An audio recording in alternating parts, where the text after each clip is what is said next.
तो उठलान थे मेरे शोन आनंद है मेरे प्यार तो पीस तमर सामान्य आज विशेष आज मैं तुम थे बताने वाले छू भगवान बुद्ध को जहाँ जलाया गया था रामाभार स्तूप। तो ये देखिए रामाभार स्तूप के पास हम लोग पहुँच गए हैं।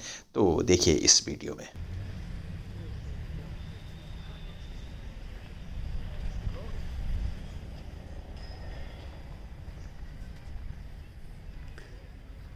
तो यो जाग से यहाँ जलाए हुए और यहाँ तो स्तूप बनाई हुए चाहे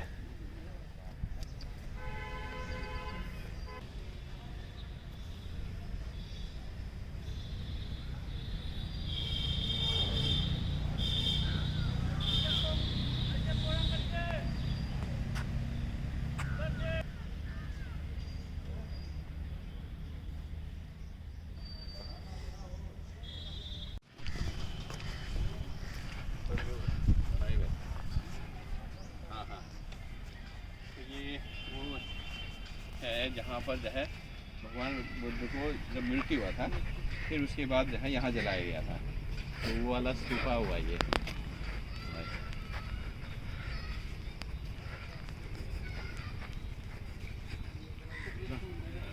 हाँ कितना बड़ा चट्टान है ये।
माता जी भगवान बुद्ध तथागत की बॉडी इसी जगह जलाई गई है। ओरिजिनल में इसी जगह जलाया गया है।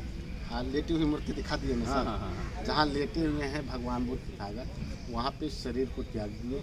जस्ट राय अपोजिट में बाएं साइड में पड़ेगा माथा कुंवर टेम्पल। तो उसी जगह पे भगवान जी ने लास्ट उपदेश दिया बौद्ध भिक्षु उपासक उपासिकाओं को कि हम कुशीनगर में महापरिनिर्वाण होंगे।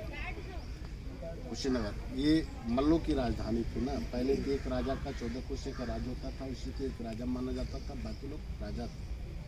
तो पहले के राजा साधु संत जिस राज्य में जाते थे अपने शरीर को त्यागने के लिए दाह संस्कार करने के लिए जमीन मांगते थे। उस समय राजा मल्ल को बुलवाए और कहे कि हे राजा मल्ल हम तुम्हारे राज्य में महापरिनिर्वाण लेना चाहते हैं। उस समय राजा मल्ल ने कहा कि हे भगवान बुद्ध तथागत मेरा 14 कोसे के राज्य है, यानी कि ये राज्य आपका है। जहाँ लेटी हुई प्रतिमाएँ हैं उसी जगह पे 2 साल वृक्ष का पेड़ था। कुशावती कुशीनारा कुशीनगर। फर्स्ट नाम इसका कुशावती था, दूसरा नाम इसका कुशीनारा। आज के डेट में से कुशीनगर के नाम से जाना जाता है। उसी पेड़ के बीच में सो कर के महापरिनिर्वाण लिए। पहले पूरा शालवन था, फर्क इतना ही था उन दोनों पेड़ का आकार एकदम सीधा था, एक उत्तर और एक दक्षिण था। उसी पेड़ के बीच में सो कर के भगवान बुद्ध तथागत महापरिनिर्वाण लिए। उत्तर साइड में सरस्वती और दक्षिण साइड में फल को। कारण यह है कि जितना ही हम लोग उत्तर जाएंगे इसकी हाइट ऊंची होती जाएगी, दक्षिण जितना ही हम लोग जाएंगे इसकी हाइट कम होती जाएगी, जिसके कारण भगवान बुद्ध तथागत उत्तर साइड में सरकू की और दक्षिण साइड में पैर को करने के बाद इसी जगह पे महापरिनिर्वाण लिए। महापरिनिर्वाण लेने के बाद इनकी बॉडी को पूरी अच्छी तरह से लकड़ी का बक्सा बना करके तेल और घी में डुबा कर रखा गया। उस जमाने में किसी लेप्स या बर्फ का प्रयोग नहीं था। धूप अगरबत्ती भी जला कर रखा गया इसलिए ताकि इनकी शरीर और बॉडी से कोई बदबू और गंध न आए। उस समय कुछ लोग ये कह रहे थे साधु संत को जलाया जाता है, कुछ लोग कह रहे थे दफनाया जाता है, कुछ लोग कह रहे थे नहीं इनको दहलाया जाता है। उस समय राजा मल्ल ने द्रोण नाम के ब्राह्मण से पूछा, हे ब्राह्मण इनकी दाह संस्कार कैसे की जाएगी।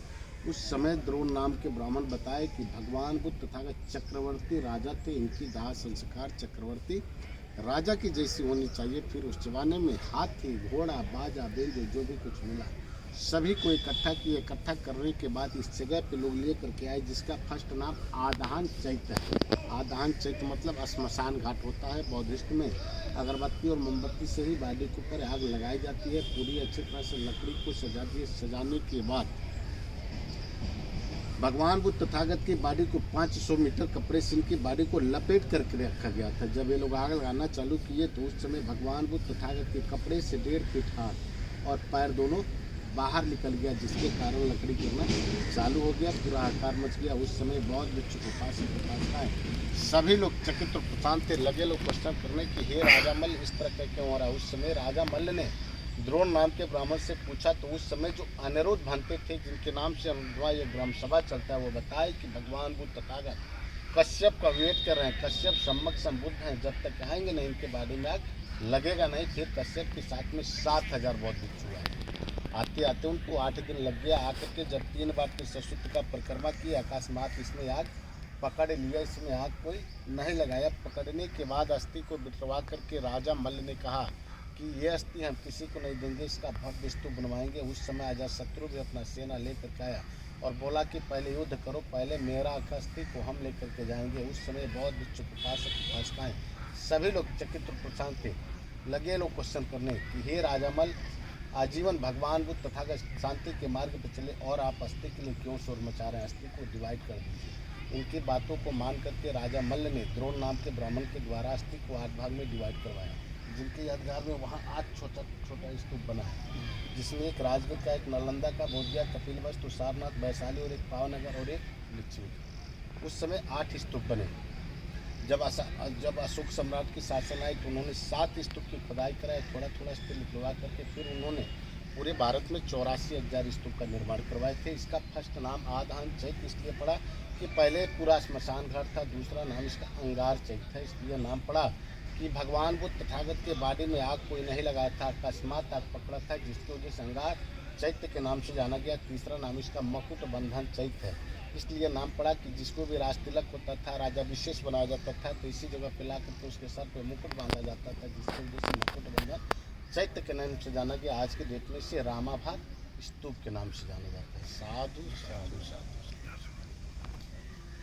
माते भवंतंत्रायो सुखी दिगायको भाव विवादन शिला सनिश्चय बुद्धापचायनो चत्तारो धर्मावधंतु आय बन्नु सुखम बलं भवतु सब मंगलं रक्षन्तु शब्ददेवता शब्ददान भाग्येन सदा सोति भवन्तु ते भवतु सब मंगलं रक्षन्तु शब्ददेवता शब्ददान भाग्येन सदा सोति भवन्तु ते भवस्य मंगलं रक्षन्तु शब्ददेवता सब संधान भाग्य। साधु साधु साधु। अब जो है फिरते जाओ।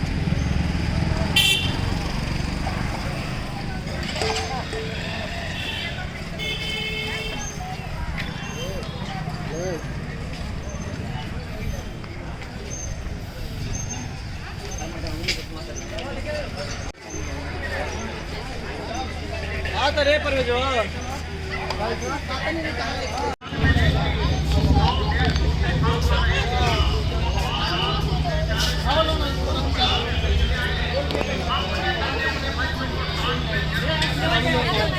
निकाला था।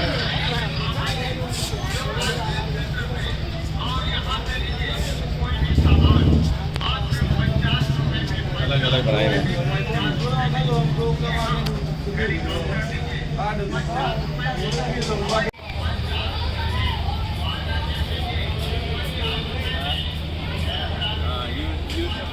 अनुयायी में सब अनुयायी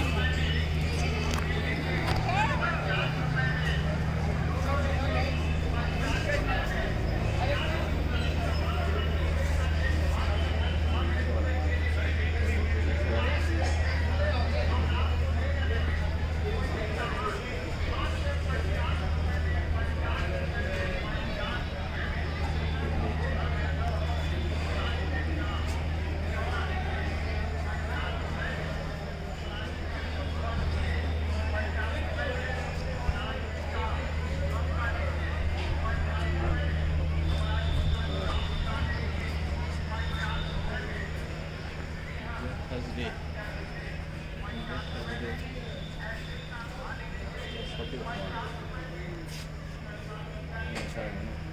ऊपर दिखाओ।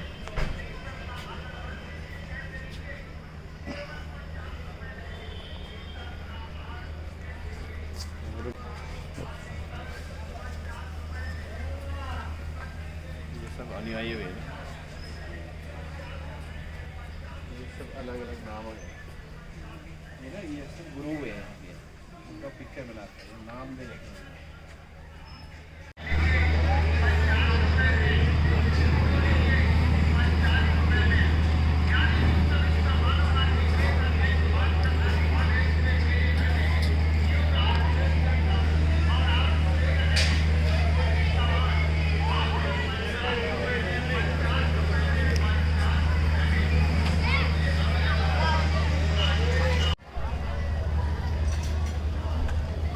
तो कस लगी तो इसी तरह से चेचवा चैनल में कुछ न कुछ बातें करते रहेंगे। तो की कलाती मदाकार जय चौवा।